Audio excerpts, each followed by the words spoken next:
AITA for kicking out my boyfriend and his entire family, 11 members he brought without warning when I was hosting my birthday party.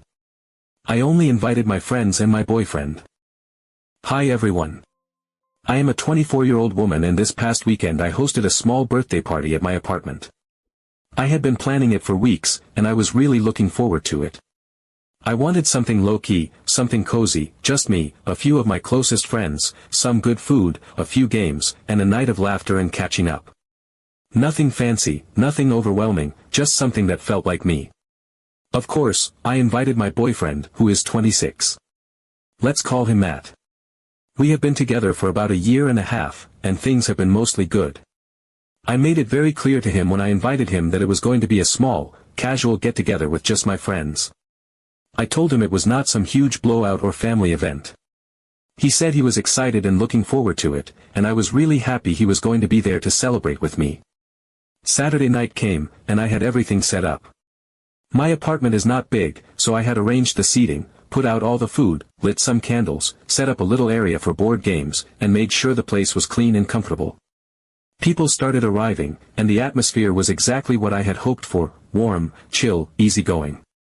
About 30 minutes into the party, I heard a loud knock on the door. I was expecting Matt, so I ran over excitedly to open it. The second I opened the door, my heart dropped straight to the floor. Standing there was Matt, and behind him was a crowd of people. His parents. His 2 sisters. Their boyfriends. His aunt and uncle. 11 extra people in total, none of whom I had invited, none of whom I even knew very well, standing there smiling and holding Tupperware containers, gift bags, and, in some cases, their coats already off like they fully expected to settle in for the night. I must have looked like a deer caught in headlights because Matt just smiled and said something like, "Happy birthday. Look who came to celebrate with you," before stepping inside and motioning for everyone to come in. I was frozen for a second, completely thrown off. His family flooded into my apartment, immediately taking over the space. His mom went straight to my kitchen and started rearranging all the food I had carefully set up. His sisters started pulling extra chairs from my bedroom without asking. His dad was fiddling with my stereo. One of the boyfriends even unplugged my string lights because he thought it made the room too dim. It felt like a tidal wave had hit my tiny home and there was absolutely nothing I could do to stop it. I pulled Matt aside, trying to keep my voice low and calm even though I could feel my cheeks burning. I asked him what was going on, why he had brought his whole family without even telling me. He looked genuinely confused and said something along the lines of, "I thought it would be nice to have them celebrate with you. You said it was going to be casual, and they all love a casual party." I was stunned. I told him that this was my birthday party, that it was meant to be a small gathering with my friends, and that it was completely inappropriate for him to invite a dozen people without asking me. He just shrugged and said, "Well, they're here now, just go with it." I stood there for a moment, feeling like I was going to either scream or cry. But I took a deep breath and decided to try to salvage the evening. For about half an hour, I forced myself to smile. I tried to engage with his family. I tried to ignore the way my friends were huddled awkwardly in a corner, clearly uncomfortable and unsure of what to do. It was obvious they felt like outsiders at my own party, and it broke my heart to see them checking their phones and exchanging glances. Matt's family, on the other hand, acted like they owned the place. They dominated every conversation. They took over the game area I had set up. They loudly talked about family vacations I had never been a part of. They served themselves massive plates of food, ignoring the fact that I had made just enough for my small group. They were not rude exactly, but they were completely oblivious to the fact that they had hijacked an event that was never meant for them. After about 30 minutes, I realized I was not having fun. None of my friends were having fun. This was supposed to be a night for me to feel loved and celebrated, and instead, I felt like a guest at someone else's family reunion. I could feel the anxiety creeping up my throat, making it hard to breathe. I stood up, took another deep breath, and, trying to keep my voice steady, I said, "I want to thank everyone for coming, but the party is over now." There was a moment of stunned silence. I turned to Matt's family and, as politely but firmly as I could, I said, "I really appreciate you coming to celebrate, but this was supposed to be a small party with my friends. I did not plan for this many people. I need you all to leave." His family looked shocked.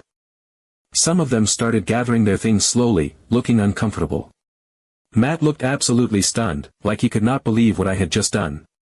He tried to argue with me under his breath, asking why I was making a big deal out of it, but I stood my ground. Eventually, they all left. My apartment, which had been filled with noise and chaos just moments before, was suddenly silent.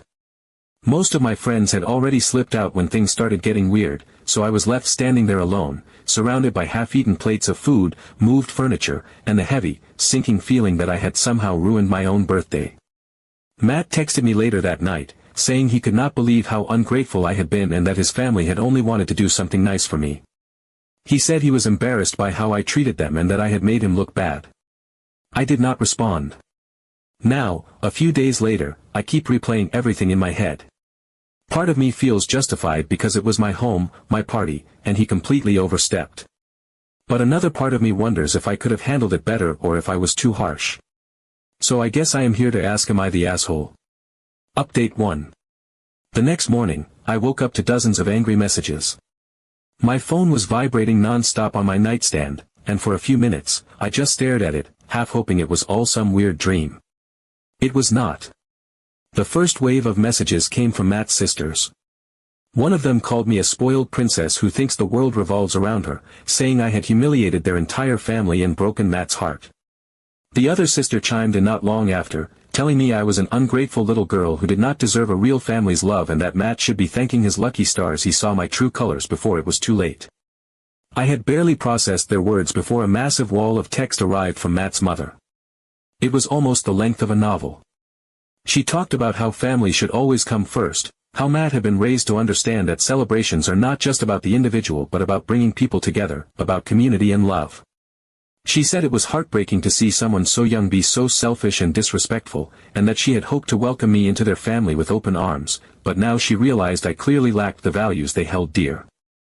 Reading it made me feel like I was suffocating. It did not stop there.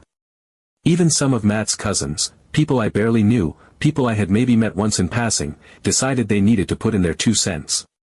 They called me cold and selfish for turning away people who just wanted to love me. One cousin even suggested that I must have been planning to cut Matt off from his family if we ever got married, painting this bizarre picture of me isolating him from everyone who cared about him. The pile-on was relentless and overwhelming. Every time I silenced my phone, more notifications would appear within minutes, each message worse than the last. At first, I was stunned. My stomach was twisted in knots, and for a little while, I really did start second-guessing myself. Was I truly that awful? Was wanting a party with just my friends so unreasonable? I sat there curled up on my couch, rereading everything over and over, trying to figure out where I had gone so wrong. The weight of their anger was crushing, and for a few shaky moments, I honestly thought about sending out an apology just to make it stop.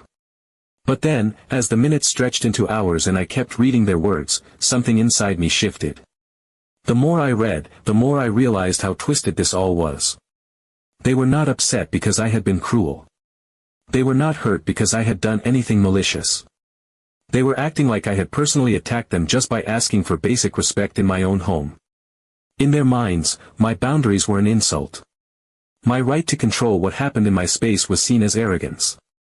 They did not see me as a person deserving of consideration, they saw me as an extension of Matt, someone who should have simply accepted whatever they wanted to do because it came from them. That realization gave me enough clarity to finally text Matt directly. I wrote that I needed him to understand, he had brought 11 people into my house without asking, and that was not okay. I told him it was not just about the number of people, it was about the complete disregard for me, my space, and the plans I had made with my friends.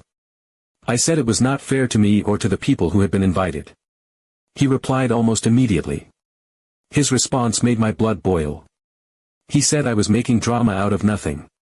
That his family loved celebrating things together, and I should be grateful they wanted to be there. As if their mere presence was a gift I should have been honored to accept, regardless of how I actually felt. I stared at his message for a long time. My hands were shaking with anger and disbelief. I knew there was no way I could have a meaningful conversation like this, not over text, not while every word felt like a slap in the face. So I told him we were not going to argue through messages. If he really cared about making this right, if he really wanted to work through this, then we needed to meet in person and actually talk about it. No yelling, no deflecting, just an honest conversation face to face. There was a long pause before he responded. When he finally did, he said he agreed, and he invited me to come over to his parents' house so we could make peace. I sat there staring at the screen, feeling a mix of relief and dread. Going back into their territory made my skin crawl, but part of me still hoped that maybe, against all odds, this could be a step toward understanding each other. I was nervous but thought maybe this was progress. Update 2. When I arrived at Matt's parents' house, it felt wrong from the very first second I stepped inside. There was this thick, artificial tension hanging in the air, almost like static before a thunderstorm, making the small hairs on the back of my neck stand up. It was the kind of feeling that wraps itself around you immediately, heavy and unshakable, warning you that something was very, very off. The living room looked like it had been staged for a performance I had not been invited to rehearse for. Every single member of Matt's family was packed together, sitting rigidly on the couches and chairs like a jury that had already reached a verdict before I even opened the door. No casual chatting, no laughter, no lightness, just stiff bodies and silent, simmering tension. Their posture alone told me everything I needed to know. Crossed arms, tight mouths, cold stares. Some of them were openly glaring at me like I had personally insulted them, while others gave me brittle, strained smiles that made my skin crawl. The air between us was so thick with judgment I could almost taste it. It was the kind of atmosphere where every movement felt like it might shatter something fragile and dangerous at the same time. At first, they tried to pretend everything was normal, but it was so forced it only made the tension worse. His mom stood up first, moving with this strange, almost robotic energy. She plastered a too-wide grin onto her face, the kind that never reached her eyes, and said, "Thank you for coming, sweetie," in a sing-song tone that made my stomach twist even tighter. Her voice was dripping with fake warmth, like someone greeting a neighbor they secretly despised. His dad barely moved his body, just flicked his hand stiffly toward the hardest, most upright-looking chair in the room, offering it like a challenge instead of a courtesy. I sat down because I did not know what else to do, my body tense and awkward, hyper-aware of every pair of eyes glued to me.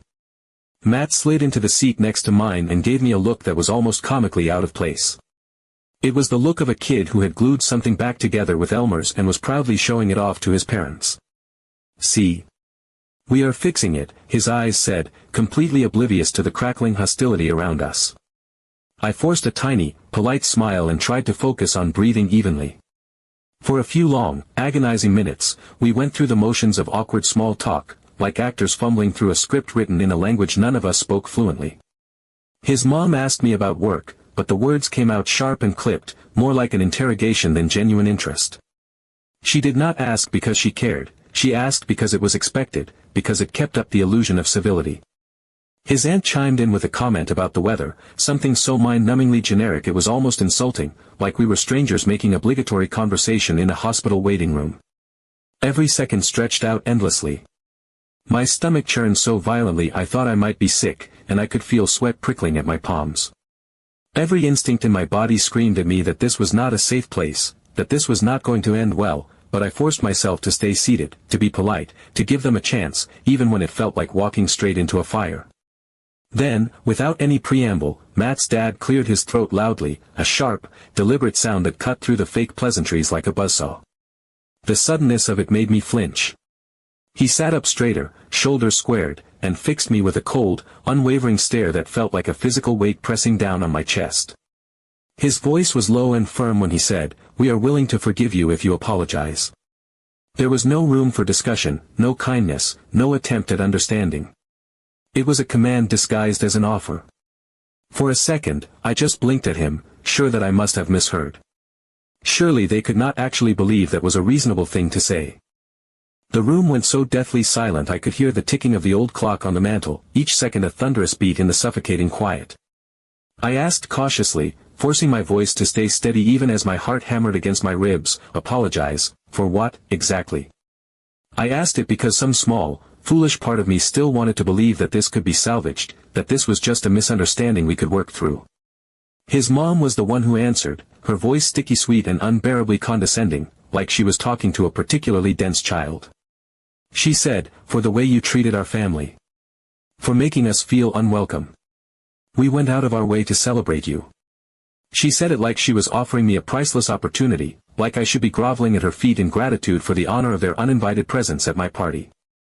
I just stared at them, feeling like I had been dropped into some kind of surreal nightmare. Was this seriously happening? Was this real? I reminded them, trying so hard to keep my voice level, to stay respectful even though my hands were trembling in my lap, that no one had even told me they were coming.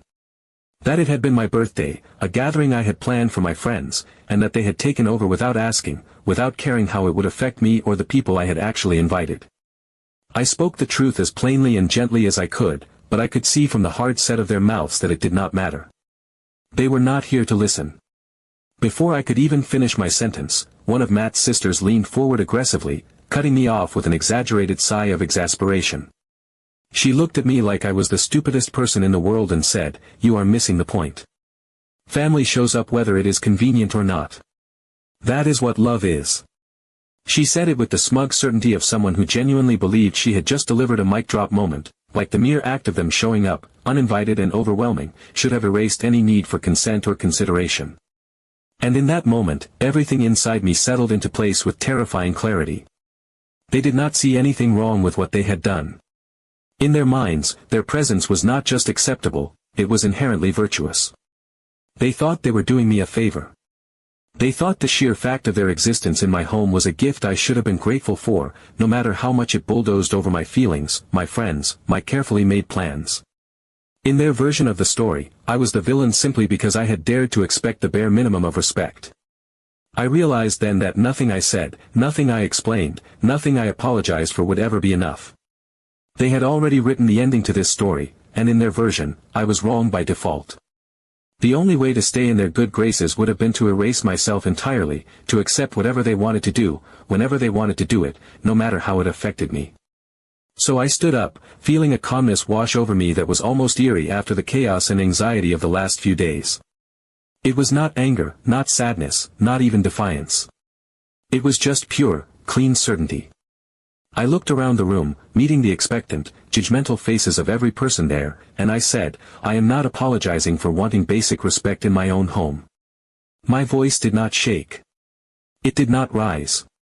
It was steady, measured, final, a line drawn in concrete. Matt's dad immediately pointed toward the door with a sharp, almost theatrical motion and said, "Then you can leave." So I did. I stood a little taller as I turned and walked out of that house. I did not slam the door behind me.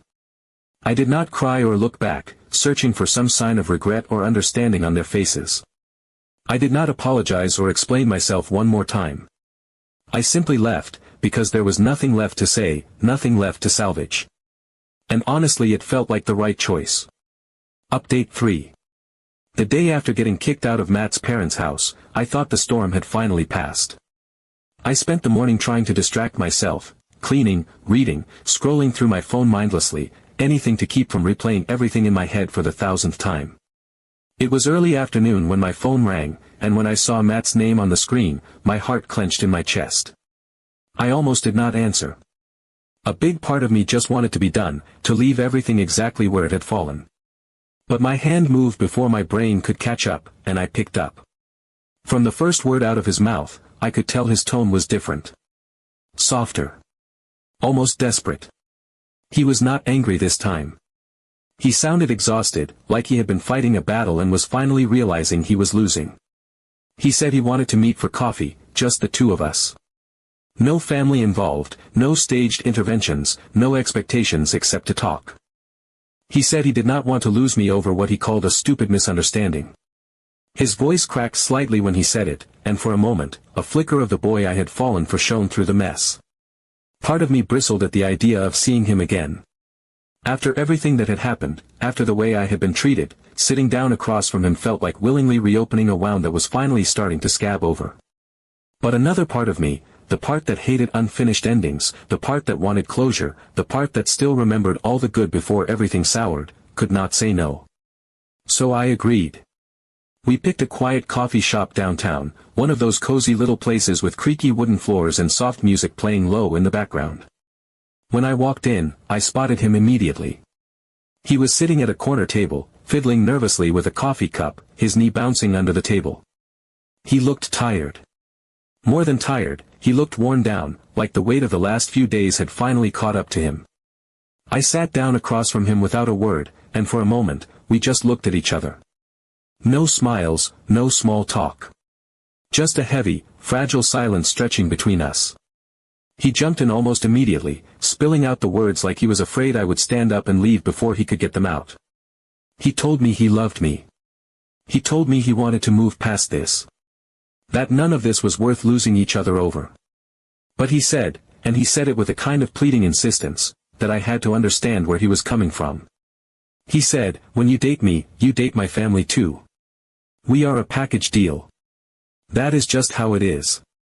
He said it like it was a fact of life, as unchangeable as gravity or the rising sun. I nodded slowly, choosing my words carefully. I said, I get that. I do not mind being part of a family. I do not mind sharing holidays, or Sunday dinners, or showing up for birthdays. I even want that. But what I am not okay with is being bulldozed and disrespected in my own home.